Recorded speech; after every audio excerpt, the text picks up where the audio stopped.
আরশাদ ভাই, আমাদের অনুষ্ঠানে আপনাকে স্বাগত জানাচ্ছি। ধন্যবাদ। আরশাদ ভাই, কেমন আছেন? কেমন? সত্যি কথা বলতে কি, ভালো থাকার তো কোনো কারণ দেখতে পাচ্ছি না। বড় আশা নিয়ে আমেরিকা থেকে দেশে চলে আসছিলাম যে দেশের জন্য কিছু করব, দেশের ভালো হবে। কিন্তু ওই হাসিনার সময় আসছিলাম, স্বৈর শাসক যা করছে সবাই তো জানি, এটা নিয়ে আর কথা বলবো না। তো তারপরে অনেক আশা করেছিলাম ইউনূস সাহেবকে নিয়ে, আমি অনেক পজিটিভ লেখাও লিখেছিলাম এটার উপরে, যে দেশ এবার ভালো লোকের হাতে গেছে। কিন্তু গত 10 মাস না, আমি বলবো গত 7 মাস থেকে মাস জি, তিনেকের মতো উনি মোটামুটি ইয়ে ছিলেন। তারপর জি। থেকে এই যে শুরু হইলো ব্যক্তিগত আহ, মানে সুযোগ সুবিধা নেওয়া, এবং দেশের মূল যে সমস্যা সেখান থেকে আজকে সকালে মানে উঠেই আমি যখন এই সোশ্যাল মিডিয়া ফেসবুকটা দেখতেছিলাম, দুটো নিউজ আমার চোখে পড়লো। একটা হলো, ওনারা হঠাৎ করে সিদ্ধান্ত নিলেন যে ওনারা মুক্তিযোদ্ধার মানে সংজ্ঞা নতুন করে বানাবেন। সংজ্ঞা, সেই সংজ্ঞা অনুযায়ী শেখ মুজিবুর রহমান, সৈয়দ নজরুল ইসলাম, তাজউদ্দিন আহমেদ, তারপরে মনসুর আলী, কামরুজ্জামান সাহেব, এরা কেউ মুক্তিযোদ্ধা না। তো আচ্ছা। মুক্তিযোদ্ধা তারা সহযোগী মুক্তিযোদ্ধা। তা যেহেতু এরা, ওনারা বলতেছেন যারা বন্দুক নিয়ে বা অস্ত্র নিয়ে ইয়ে করে তারা কেউ মুক্তিযোদ্ধা, ভালো কথা। আচ্ছা, তাহলে আম, আর দ্বিতীয় খবরটা দেখলাম যে আহ, গ্রামীণ টেলিকম, মানে যেটা গ্রামীণ ফোনের মানে ডক্টর ইউনূসের গ্রামীণ ফোনের একটা অঙ্গ প্রতিষ্ঠান, সেটা আহ, একটা নতুন লাইসেন্স নিয়েছে, ডিজিটাল ওয়ালেট করবে তারা। আপনারা নিশ্চয়ই জানেন যে ডিজিটাল ওয়ালেট মানে নগদের মতো, জি, নগদ, জি। বিকাশ। মানে মোবাইল ব্যাংকিং যেটাকে বলা হয়। হ্যাঁ, না, মোবাইল মোবাইল ব্যাংকিং এর থেকে ডিজিটাল আর কি, এটা কমপ্লিটলি। ডিজিটাল। আচ্ছা, আচ্ছা, যাই হোক। আচ্ছা, আচ্ছা। হুম। যাই হোক, এটা তো আমি এটা তো মানে এক্সপার্ট না এই ব্যাপারে। তো যাই হোক, এই দুটো পড়ার পরে আমি তো খুবই মানে এডুকেটেড হয়ে গেলাম যে আল্লাহ, এই এই ধরনের মানে এই ধরনের ইস্যু গুলাকে নিয়ে উনি একটা বিতর্ক সৃষ্টি করতেছেন কেন? শেখ মুজিব মুক্তিযোদ্ধা কিনা, তাজউদ্দিন আহমেদ মুক্তিযোদ্ধা কিনা, এটা তো আপনার ম্যান্ডেটের মধ্যে ছিল না। এটা তো আপনার প্রায়োরিটি না ঠিক করা, তাই না? আচ্ছা, তারপরে এখন আমার মনে হচ্ছে যে খালি এগুলো কেন করছে সে। তো এখন নিশ্চয়ই আপনি টের পাচ্ছেন কেন করছে, আমরা বুঝে গেছি এখন তার মতলবটা আর কি। যে এই সমস্ত বিতর্ক, অহেতুক বিতর্ক সৃষ্টি করে জনগণের মূল যে দৃষ্টি বা অন্যদিকে সরানো। এখন দেখেন, একটা কথা হচ্ছে যে নির্বাচন কবে দেবেন। বিএনপি বড় দল, তারা চাচ্ছে নির্বাচন ডিসেম্বর আগেই হতে পারে। উনি জামানে যে বললেন একমাত্র বিএনপি ছাড়া, নাম বলেনি, না করে নেই, আচ্ছা আর কেউ চাচ্ছেন। পরে দেখা গেল প্রায় 90% দলই এই পিছিয়ে গেল। তো যেহেতু এটা নিয়ে এখন জনমত আস্তে আস্তে মানে গড়ে উঠছে, উনি হঠাৎ করে, আমার ধারণা সে মহা মহা একটা ধুরন্ধর ব্যক্তি আর কি। সে চিন্তা করলো যে এটাকে কিভাবে মানে অ্যাটেনশনটা ডাইভার্ট করা যায়। তো ফলে ওই শেখ মুজিব মুক্তিযোদ্ধা না, আমি শেখ মুজিবের কোনো ফ্যান না। আমি ওনার ফ্যান ছিলাম কোন পর্যন্ত জানেন? ওই 1972 সালের ডিসেম্বর মাস পর্যন্ত। উনি তো দেশ থেকে বিদেশ মানে পাকিস্তান থেকে ফিরে আসলেন, আমি হি ওয়াজ মাই হিরো। মানে আমি তার জন্য নামাজ পড়তাম যে আল্লাহ তাকে তুমি মানে সৈফাল আমাদের দেশে দেশে। যাই হোক, সেটা তো অন্য কথা। তারপরে আমরা 73 সাল থেকে দেখি আওয়ামী অত্যাচার, এগুলো আমরা লোক সবাই দেখছি। স্বাভাবিকভাবে তার প্রতি আমার কোনো ভক্তি শ্রদ্ধা আর নাই ছিল। তারপরে আমি আওয়ামী লীগ এইসব কারণেই দেখতে পারতাম। তারপরে আমি কোনো বিএনপির লোক না, এটা আপনারা যারা আমার লেখাটা যারা করছেন তারা জানেন। আমি বিএনপি কে সবসময় বলছি যে একটা এই লুটেরা বাহিনী আছে। যাই হোক, প্রত্যেকটা রাজনৈতিক দলই চাই। তো এখন যখন আপনার মানে যখনই নির্বাচনের কথা উঠতেছে, আপনারা বলতেছেন যে পরিস্থিতি এখনো ঠিক হয় নাই। তারপর দেশের মানে সংস্কার না হলে হবে না। তো আপনি প্রথম যে সংস্কারটা আপনার করা উচিত ছিল সেটা হলো এই নির্বাচন ব্যবস্থা আর বিচার বিভাগ। হুম। তো নির্বাচন ব্যবস্থা আপনি করতে পারতেন সেটা, যেমন বলতে পারতেন যে ইয়ে কি বল, আমার আমার বিবেচনায়, আমার ক্ষুদ্র জ্ঞানে যা বলি, যে এমপি হবে ঠিকই, কিন্তু তাদের কোনো আর্থিক ক্ষমতা দেওয়া হবে না। যেমন এখন প্রত্যেকটা এমপি হলে 25 কোটি টাকা করে তারা পায়, এবং তারা ওই স্থানীয় জায়গায় সব খবরদারি করে। এটা তাদের একমাত্র মানে আইন প্রণয়ন ছাড়া তাদের অন্য কোনো কাজ নাই, আর তারা ওয়াচডগ হিসেবে কাজ করবে, কিন্তু আর্থিক কোনো ব্যাপারে তারা জড়িত হতে পারে। এই সংস্কারটা আপনি করতে দেখবেন নির্বাচন এমনি এমনি ঠিক হয়ে গেছে। তারপরে নির্বাচন করে যারা আসবে তাদের সম্পত্তির হিসাব দিতে হবে আগে, যেমন যাতে জনগণ জানুক যে আপনার নির্বাচনের আগে কি ছিল। আর আপনি প্রত্যেক বছর আপনার ওয়েবসাইটে একদম মানে খুব ফলাও করে তাদের সম্পত্তির হিসাব আবার দিতে হবে, যাতে করে জনগণ জানতে পারে যে আপনি ক্ষমতায় নির্বাচিত হয়ে আসার পরে কি করছেন বা করেন দুইটা। তাহলে দেখতেন এই খালি এই জিনিসটা করতে পারলে কিন্তু নির্বাচন ব্যবস্থার অনেক সংস্কার এমনি হয়ে যায়। এখন আপনি মানে পণ্ডিতদের ভাষায়, রাষ্ট্রবিজ্ঞানীদের ভাষায়, আমি তো ওরকম লেখাপড়া জানার লোক না, আমার কোনো লেখাপড়াও নেই, আমার কোনো পিএইচডিও নেই, আমি জানিও না। আমি সাধারণ জ্ঞানে সাংবাদিক হিসেবে যেটুকু বুঝি সেটা বললাম। তো এখন যখন উনি মানে নির্বাচন, আপনি একটা জিনিস খেয়াল করেছেন কিনা, যখনই নির্বাচন চাচ্ছে বা নির্বাচনের কথা হচ্ছে, তখন তিনি এক একটা ইস্যু সামনে নিয়ে আসতেছেন। কেমন, যেমন কিছুদিন আগে শুনলেন না যে করিডোর দিতে হবে, মানবিক করিডোর দিতে হবে, তারপরে চিটাগং পোর্ট আরেকজনকে দিয়ে দিতে হবে। চিটাগং পোর্টের হাজারটা সমস্যা আছে, আমরা সবাই জানি। কেমন, আচ্ছা মানবিক করিডোরের মতো এইরকম একটা সেন্সিটিভ ইস্যু আপনি কেন এটা সিদ্ধান্ত নেবেন? কে আপনাকে এই ম্যান্ডেট দিচ্ছে? আচ্ছা যাই হোক, আর এগুলো তো একটা জাতীয় এখন ওনার প্রেস সেক্রেটারি তো বলে ওনাদের নাকি সব ম্যান্ডেট আছে। আচ্ছা যাই হোক, তার প্রেস সেক্রেটারি সম্পর্কে আর আমি কি বলবো শোনেন। এর মানে এমনিতে সে খুব ভদ্র ভালো মানুষ, কিন্তু সে ছিল সাংবাদিক আপনার আমার মতো। কিন্তু হঠাৎ করে সে এই চাকরি পেশা সিনিয়র সেক্রেটারি, বুঝলেন? এটা আবার ফলাও করে প্রচার করতেছে যে আমি সিনিয়র সেক্রেটারি। তারপরে আমি ওই যে সিনিয়র সেক্রেটারি মন্ত্রীরা যেসব বেলি রোডে ওনার বাড়ি পাইছে, তারপরে উনি সরকারি গাড়িতে চলাচল, তার তো মাথা ঠিক নাই আর। এই জন্য উল্টা পাল্টা কি কথা বলতেছে না বলতেছে, আর খালি একটাই কথা বলে, বিদেশে যেখানে যাচ্ছে মানুষজন হুমড়ি খেয়ে পড়তেছে সেখানে ইউনুসকে দেখার জন্য। অথচ আমি যে এত বিদেশিদের ঘুরি বা এদের সম্পর্কে আমি তো কোনো কিছু দেখতেছি না এরকম করতে, বুঝলেন? কিন্তু ওই তো বললাম, তার কাজই হলো সে তাকে চাকরিটা দেওয়া হয়েছে ইউনুসকে প্রমোট করার জন্য, সেটা সে করতেছে, কিন্তু খুব ক্রুড ওয়েতে করতেছে, যেটা মানুষের কাছে ধরা পড়তেছে যে ভাই তুমি এগুলো কি উল্টাপাল্টা কথা বলছো। যাই হোক, আচ্ছা একটা কথা, আমি মাঝখানে আপনাকে একটু সরাই নিয়ে আসি। একটা কথা, অনেকে আমাদের অনুষ্ঠান যারা দেখেন এরকম অনেকে মানে বলে থাকেন, মাঝে মাঝে আমাকে অনেকে ফোন করে বলেন যে আরশাদ ভাই বোধহয় ইউনূস সাহেবের উপর ব্যক্তিগতভাবে খুবই ক্ষিপ্ত হয়ে গেছেন, এবং আপনি কিছুদিন আগে একটা মানে ফেসবুকে একটা স্ট্যাটাস লিখেছিলেন, যে স্ট্যাটাস দিয়েছিলেন যে আপনি ইউনূসের মধ্যে হাসিনা রোগ দেখতে পাচ্ছেন। তো এটা আসলে এই দুটার ব্যাপারে বলেন, আপনি কি পার্সোনালি ওনার উপর কোনো অনেক ক্ষিপ্ত, নাকি দেশের একজন নাগরিক হিসেবে আপনি মনে করেন যে ওনার ব্যাপারে এগুলি বলা উচিত? আর ওই যে হাসিনার রোগ যে কথাটা বলেছেন আপনি, ওটাই বা কেন বললেন? হাসিনার সঙ্গে ইউনূসের কি তুলনা চলে আসলে? আচ্ছা, এটার উত্তর খুব সিম্পল। প্রথম কথা হলো, আমার কোনো ব্যক্তিগত মানে শত্রুতা নাই তার সঙ্গে, আমি তার একজন বড় অ্যাডমায়ারার ছিলাম, বুঝলেন? এবং আমার পোস্ট গুলা যদি আপনি দেখেন, অগাস্টে পরে উনি যখন দায়িত্বে আসলেন, খালি পোস্ট গুলা একটু পড়ে দেখেন আপনারা, যে আমি কিরকম ভাবে প্রশংসা করছি। এবং বিএনপি তখন নির্বাচন, আমি বিএনপিকে ধুয়ে ফেলছি এটা করে, যে আপনারা আবার লুটপাট করার জন্য এইসব নির্বাচন চাচ্ছেন, এগুলো হবে না। কেমন, আচ্ছা যে ফলে আমার আরেকজন কয়েকজন বলছে যে আপনি যেহেতু কি দুর্নীতি দমন কমিশনের চেয়ারম্যান হতে চাইছিলেন, আপনাকে দিলে এগুলো আপনি বলছেন না। আচ্ছা ভালো কথা, ভাই আমি তো দেশের একজন নাগরিক, হ্যাঁ, তো আমি কি এটা হইতে পারি না? আমি কিন্তু কোনো উপদেষ্টা হইতে চাইনি। আমি চেয়েছি একটা কনস্টিটিউশনাল পজিশন, কেমন, যেটাতে কেউ হস্তক্ষেপ করতে পারবে না। এবং আমার আমার বিশ্বাস, আমি হয়তো মানে আপনি নাও একমত হতে পারেন, আমি এই দুর্নীতির ব্যাপারটা আমি খুব শক্ত করে ধরতাম। আর আমি দুর্নীতি দমন কমিশনের চেয়ারম্যান হইলে ইউনূস সাহেব তার ওই মামলা প্রত্যাহার করতে পারতো না, এইটুকু আমি লিখে দিতে পারি, বুঝলেন? এটা মামলা প্রত্যাহার করলে আবার তার বিরুদ্ধে মামলা দিতাম, এবং বলতাম যে আপনি তো বিচার বিভাগের স্বাধীনতায় বিশ্বাস করেন, আপনি বিচার বিভাগের মাধ্যমে আপনি মামলা প্রত্যাহার করেন, আপনি এক্সিকিউটিভ অর্ডারে কি দিবেন? এটা কেন করবেন? আপনি কি আরেক হাসিনা হয়ে উঠতেছেন নাকি? আচ্ছা, আরেকটা জিনিস, আমি হাসিনা বেদির কথা কেন বলছি, হাসিনা দেখেন কারণে অকারণে বিদেশ যাইতো 150-200 লোক নিয়ে, বুঝলেন? তারপরে দালাল সাংবাদিক এগুলা নিয়ে, সব নিয়ে, তারপরে উনি ওই হঠাৎ করে যাওয়ার পথে ভাইগনার সাথে দেখা করে আসি। ওনার ভাইগনা ওই যে ইয়ে কি বলে, রেহানার ছেলে, সে সুইডেনে থাকে, ববি, হ্যাঁ।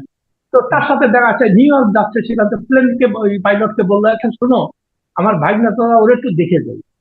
তো 2 দিন সেখানে কাটায় আসলো, বুঝলেন না? আর ইউনূস সাহেব গেলেন কাতারে, ওনার হঠাৎ মনে হইলো যে ওনার বন্ধু পোপ ফ্রান্সিস মারা গেছে, তার দেখতে যেতে হবে।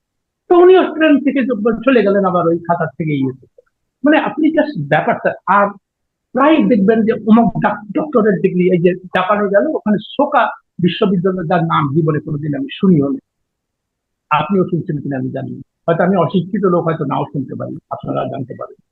তো সেইখানে তার ডক্টরেট ডিগ্রি দেবে। আচ্ছা, আর এই ভিজিট গুলো কিন্তু সমস্ত তার ব্যক্তিগত কেমন, এটার মধ্যে কিন্তু এখন দ্বিপাক্ষিকটা কিভাবে বানায় শোনেন। জাপানে যে গেল, তো স্বাভাবিকভাবে যখন জাপান যাচ্ছে তো লোকজনকে একটু দেখাইতে হবে যে আমি যাচ্ছি এবং এটার সাথে আমাদের একটা সম্পর্ক। কিন্তু তারা জাপানি মানে অফিস থেকে প্রথমেই বলছে যে আপনি তো একটা প্রাইভেট ভিজিটে আসছেন, তারপর যাই হোক বলতে যে ঠিক আছে।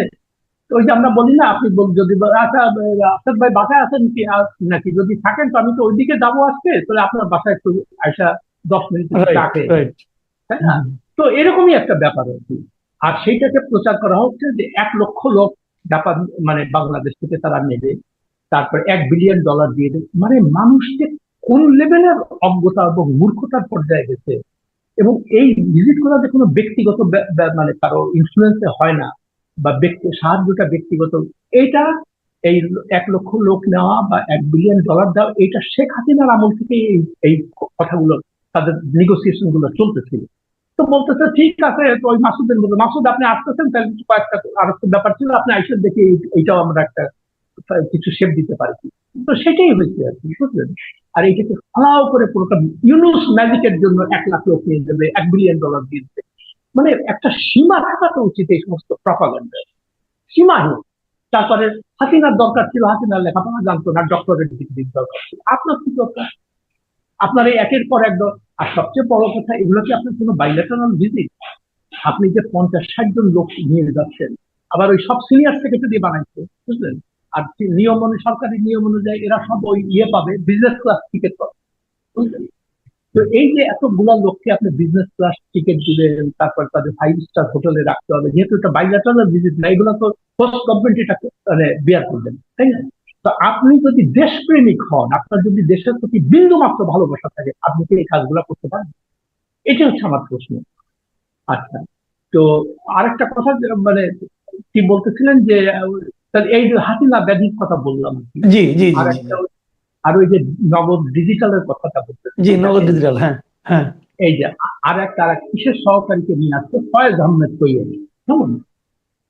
তো আমি তাকে তো চিনি না ব্যক্তিগতভাবে, তো যাই হোক, প্রথম আলোতে লেখা টেখা পড়তাম, পরে মনে হতো যে না, সে ভালো, এইসব লাইনে চিন্তা ভাবনা করে, দেশ কিভাবে খুব ভালো। আমি যখন তাকে নিয়ে আসতে আমি খুব খুশি হয়েছি যে না, এই ধরনের লোক কিছু দরকার। কিন্তু এখন দেখতে পাচ্ছি এই ধরনের বিদেশ থেকে ভাড়া করে আনতেছে এদেরকে।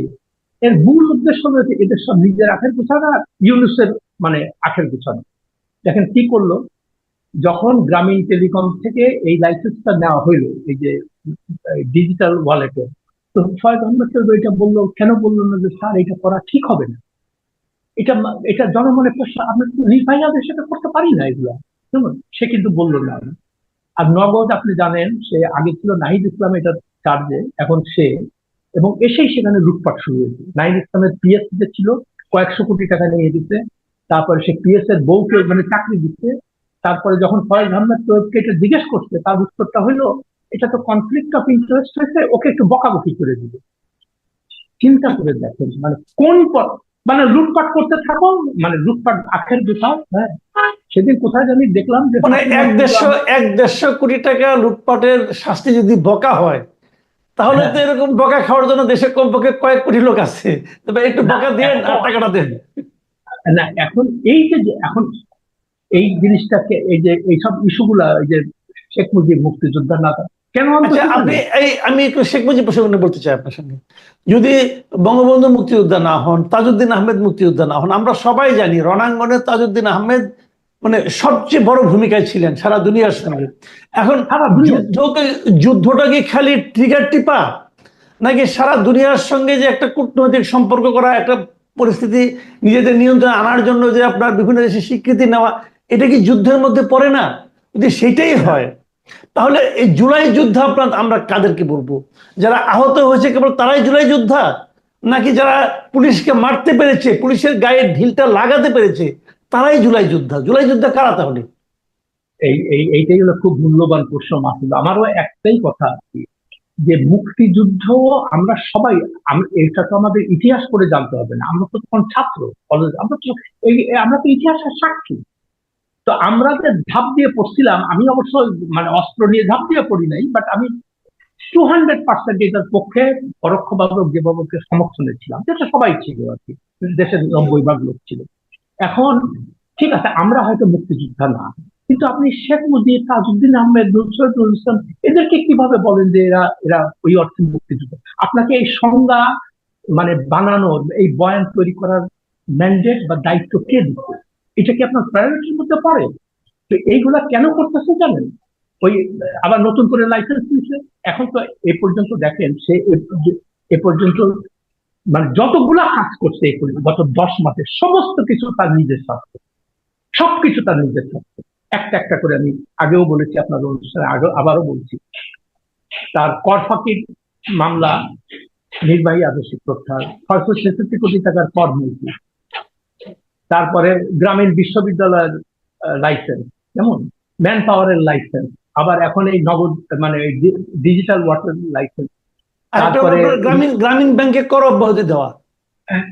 সেটা তো বললাম যে একটার পর একটা আপনি যতগুলো সিদ্ধান্ত নিচ্ছেন সব নির্বাহী আদেশে। তা আপনি বলতে পারতেন বিচারিক প্রক্রিয়ার মাধ্যমে এটার সমাধান হবে, এটা আমি আশা করি। আমি যদি অন্যায় করে থাকি আমি শাস্তি পাবো। তাহলে মানুষের কাছে, সাধারণ মানুষের কাছে তার মর্যাদা কোথায় যেয়ে পৌঁছাতে হবে চিন্তা। আর এখন এগুলো সে করবেন না, সব নির্বাহী আদেশে করবে, একটার পর একটা সে। আর খালি বিদেশ যাও, খালি বিদেশ যাও, বুঝলেন? তার কারণ ঠিক আছে বাবা যান, আপনি আপনি অনেক বড় মানুষ, দেশের সারা পৃথিবী আপনাকে চেনে। আচ্ছা, এটাও দেখেন আরেকটা অদ্ভুত ব্যাপার, উনি আমার মনে হচ্ছে এই লোকটা স্বপ্ন বিক্রি করে খায়। যেমন যেমন আপনাকে বলি, 2006 সালে নোবেল পুরস্কার পেল যখন, তখন আমি ওয়াশিংটনে, উনি ওখানে গেলেন। তো আমি তখন ন্যাশনাল ওয়াশিংটন প্রেস ক্লাবের ইন্টারন্যাশনাল করেসপন্ডেন্ট কমিটি যেটা আছে, ওটার ভাইস চেয়ার ছিলাম। তো আমরা প্রেস ক্লাব থেকে, যেহেতু আমারও একটু ইনফ্লুয়েন্স ছিল এখানে, মানে যেহেতু আমি বাংলাদেশে, তাকে একটা সম্বর্ধনা দেওয়া হলো। তো সেখানে উনি বললেন যে আমাদের এখন মূল কাজ হবে দারিদ্র বলে যে একটা জিনিস, এটা পৃথিবীতে থাকবে না, এটাকে আমরা জাদুঘরে পাঠাবো, মিউজিয়ামে পাঠাবো। এবং তো সাংঘাতিক চটকদার কথা, সেটা 19 বছর আগের কথা। দারিদ্র কিন্তু ওই রকমই আছে। আর উনি আরেক স্বপ্ন শুরু করছেন এখন, 3-0। হ্যাঁ, zero poverty, zero inequality, zero carbon emission. আচ্ছা, এগুলো সব অবাস্তব কথাবার্তা, বুঝলেন? শুনতে ভালো লাগে, চটকদার চমকদার কথা, আর মানুষজন এটা নিয়ে লাফালাফি করে, আর এটা সাংঘাতিক কথা। কিন্তু এটা কি, এখন আপনি তো সারা ওয়ার্ল্ডের খোঁজ খবর রাখেন, সারা পশ্চিমা বিশ্ব যেটা আমরা তাদেরকে নিয়ে এত নাচানাচি করে, এরা তো আমাদের কেউ বন্ধু না, এরা আমাদের শোষণ করছে। এরা ইস্ট ইন্ডিয়া কোম্পানির উত্তরসূরি, কেমন? আমাদের তো বন্ধু, এরা এখানে আসে, তারা আমাদের এখানে লুট করতে। তো আগে তো সৈন্য টৈন্য দিয়ে লুট করতো, বসায় দিত, এটা এখন করে না। কিন্তু এখন ওই কিছু এলিট ক্লাস তারা তৈরি করছে, ব্যুরোক্র্যাট, তারপরে এড এজেন্সির লোকজন, এইভাবে তৈরি করে স্যুট টাই পরে, ওদের ভাষায় কথা বলে, ওদেরকে দিয়ে এই সমস্ত কাজগুলো তারা করায়, কেমন? এবং ওদের কিছু এজেন্ডা থাকে, যেমন এই যে করিডোর দাও। আরে বাবা, করিডোর তুমি ইন্ডিয়াকে বলো করিডোর দাও, ইন্ডিয়ারও তো ইয়ে আছে, কি বলে, বর্ডার আছে মিয়ানমারের সঙ্গে, তাদের তুমি আমাদের এখানে কেন আসবা? আচ্ছা, পোর্ট দেবো কি দেবো না, সেটা তো যেটা বললাম, অনেক অনেক বড় জাতীয় পর্যায়ের আলোচনা দরকার, কিভাবে দেবো, কাকে দেবো, তার লাভ ক্ষতি কি হবে, এই সমস্ত। হ্যাঁ, পোর্টের দুর্নীতি হয়, আমরা সবাই জানি।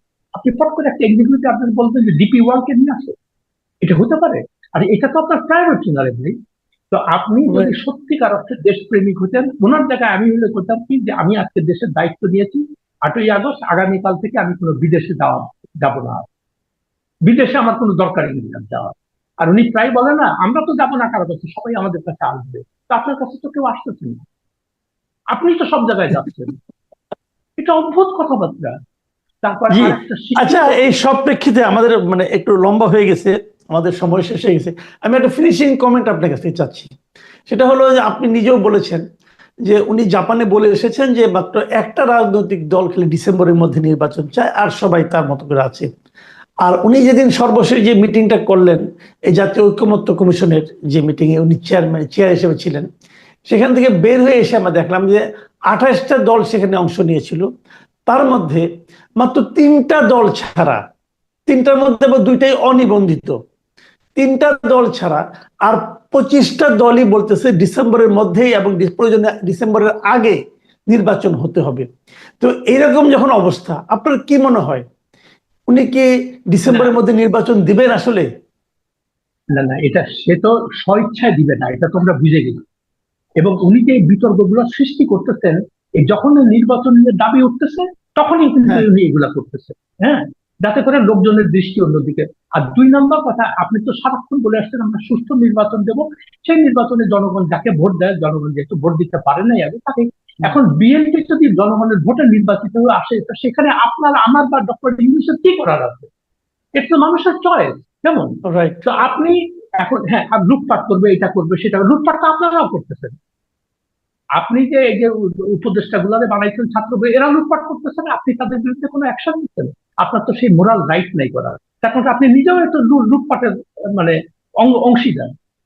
আপনি নিজের আখের যখন গুছাচ্ছেন, তখন আপনার কি কোনো নৈতিক অধিকার আছে এদেরকে বলা যে তোমরা এগুলো কেন করতেছো? তা তো করতে নাই। তো এই হচ্ছে জি, আমার কথা। জি, অনেক ধন্যবাদ জনাব আসাদ মাহমুদ। প্রিয় দর্শক, আপনারা শুনলেন জনাব আসাদ মাহমুদের বক্তব্য ডক্টর ইউনূসের বিভিন্ন কর্মকাণ্ড নিয়ে, ওনার চিন্তা এবং ওনার প্রতি ওনার ফিলিংস, মানে চিন্তাটা কিভাবে পরিবর্তন হলো, কেন হলো, সেগুলি উনি বললেন। আমি আশা করি আপনাদের ওনার আলোচনা ভালো লাগবে। তারপরেও যদি আপনাদের কোনো মন্তব্য থাকে সেটা আমাদের কমেন্টে লিখবেন আপনারা, আমরা দেখে আগামীতে হয়তো এগুলো নিয়ে আলোচনা করতে পারবো। সবাই ভালো থাকবেন। আল্লাহ হাফেজ।